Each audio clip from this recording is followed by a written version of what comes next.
Саламатсыздар ма барлықтарыңызға? Мен 23 күні алтынға жасаған анализіммен бөлісіп кеткім келіп тұр. Кішігірім сіздерге қалай жасағанымды көрсетейін.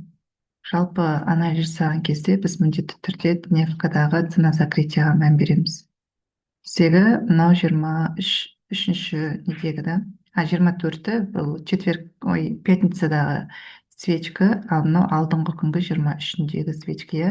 Біз мына күнді жоқ деп есептейміз. Жоқ деп есептейміз. Көрсетейін.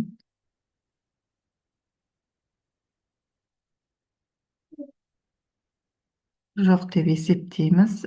Біздегі мынау 4-ші күн, 5-ші күнге анализ жасауымыз керек. Ол үшін осы күннің цена закрытиясын аламыз. Біздегі жасыл свечканың цена закрытиясы жоғарыда болады. Осы біздегі цена закрытия болады. Енді цена закрытияны қарайтын болсақ, осы жерде мән беріп кетейік. Мына свечканы, үлкен паранормальный свечканы не перехай болған, яғни жабылмағанда бір жағынан. Біз в основном шорт қараймыз бұндай жағдайда. Сосын келесі күн ашылған кезде, егер цена закрытияның астында жүретін болса, баға онда шорт болады, ал егер үстінде жүретін болса, онда лонг болады деген сөз. Енді мына жерде мен уровень бойынша көрсеткім келеді. Егер мен енді шорт деп алатын болсам, қай жерден қай жерге дейін барады деген сияқты анализ жасап алуым керек. Мен мына күннің цена закрытиясын белгілеп алдым. Осы цена закрытия біздегі, оның алдында мына свечкаге не жасаймыз? Связка жасаймыз. Осы свечканың мен хай бағасын және лоу бағасын алып аламын. Соның арасындағы уровеньдерді белгілейтін боламын. Біздегі цена закрытиядан кейінгі уровень біздегі мына жер болып тұр. Мына жасыл свечканың цена открытиясы. Одан кейін біздегі мына цена красный свечканың несі? Жабылу бағасы.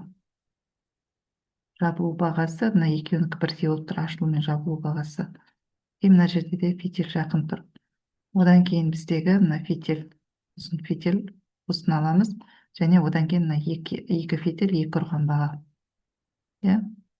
Екі ұрған бағаның үстінде жалпы баға жүретін болса, онда оны жоғары көтереді, ал егер төмен жүрсе, құлатады деген мағына білдіреді. Енді 4 сағаттыққа барайық.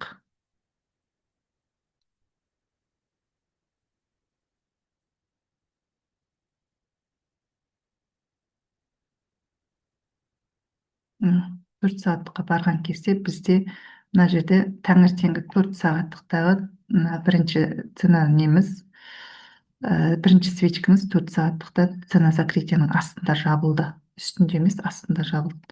Мына бірінші свечка. Уже біз мынаның астында жабылғасын, біз уже мына уровеньдерге дейін ұстап отырсақ болады. Екінші 4 сағаттықта мына уровеньді денесімен бұзды. Ол уже дальше құлайды деген сөз. Мысалы, арасын қарайтын болсақ, енді мысалы мына жерде 109-дан 198-ге дейін, примерно $12 ма құлаған. Осылай привязка жасап, 4 сағаттықта емес, 1 сағаттықпен де қарап отырсаңыздар болады. 1 сағаттықта астында жабылды. Мына жерде біздегі не жасады?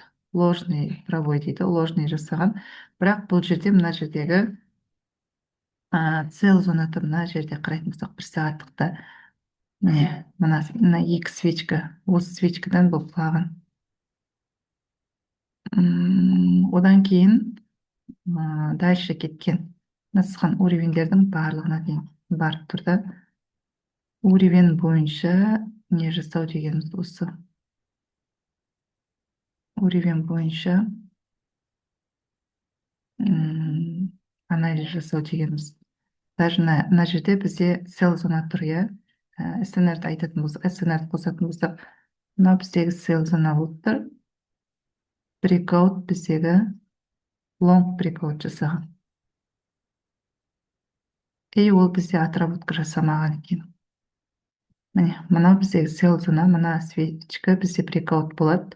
Яғни мына сел зонамыз біздің buy зонаға ауысты деген сөз. Мына фитильмен бұзып кетсе, бұл ол жұмыс жасады деп есептелмейді.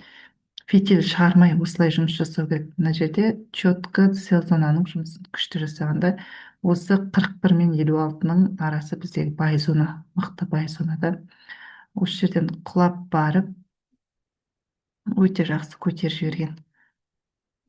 4 сағаттықта қарайтын болсақ, міне, 1 сағаттықта мысалы подтверждение алып қарайтын болсақ, міне, біз осы жерден мықты неге кіруімізге болады, лонг позицияға. Мысалы ол жерден кірдік, мына жерден кірдік, біз ол қайда барады дейтін болсақ, біз жоғарыдағы сел зоналарды қараймыз. Міне мына жерде сел зона тұр. Міне мына сел зона тұр, иә. Жұмыс жасамаған, тимей кеткен, мысалы мыналар тимей кеткен, міне. Сосын мына сел зона тұр. 4 сағаттың өзінде. SNL мен нені қосып отыру маңызды. Уровеньге бар ғой. Міне мысалы мына сел зона тұр ғой, міне мына екеуі. Біздегі сел зона осы бізде обратно қайтып құлатып жатыр.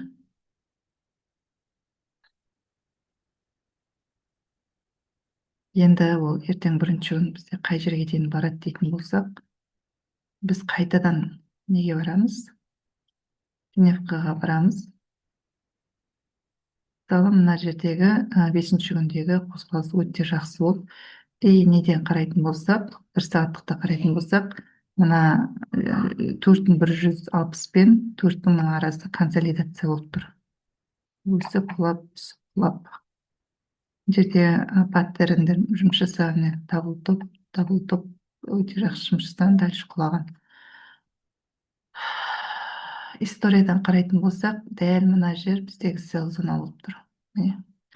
Осы сел зонаны брейкаут лонг бұзған, брейкаут шорт бұзған и обратно лонг бұзған. Не бойынша? 1 сағаттық бойынша мына жердің барлығы. И сол мына жерден көтеріп жіберген. Мына брейкауттың арқасында бұл байға айналып кетіп тұр. Енді қарайтын болсақ, мына жерде бай зоналар тұр ғой. 1 брейкаут, 2, 3, 4, 5, 6. 6 брейкаут мына жерде біздегі байға келіп тұрген. Соңғысына қараймыз, соңғысы біздегі жасыл болып тұр брейкаут. И бұл дальше мына жерден өсіру керек. Міне.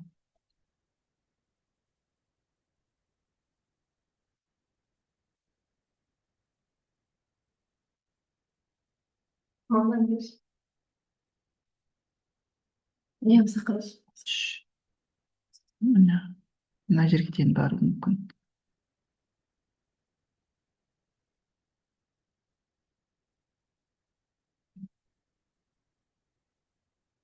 Вы анализ жасап кірсеңіздер болады. Дневка біздегі маңызды уровеньдерді көрсетеді. Енді бұның бәрін кетіріп тастаймыз. Біздегі мысалы кешегі жабылған баға мына болып тұр. Мына жер болып тұр, цена закрытия.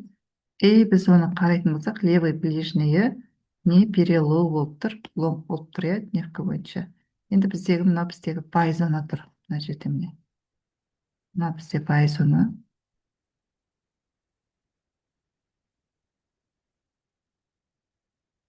Осыған ретест жасап, бұл бүйтіп дальше көтеру керек, менің ойымша. Қай жаққа дейін? Мына жердегі бізде сел брейкаут тұр. Мына бай зонамыз. Міне жұмыс жасамаған. Осы жаққа дейін бару керек. 4220, 50-дің арасына. Осылай анализ жасайсыздар, сау болыңыздар. Не алайсың? Аяғым сақыз. Ішінде.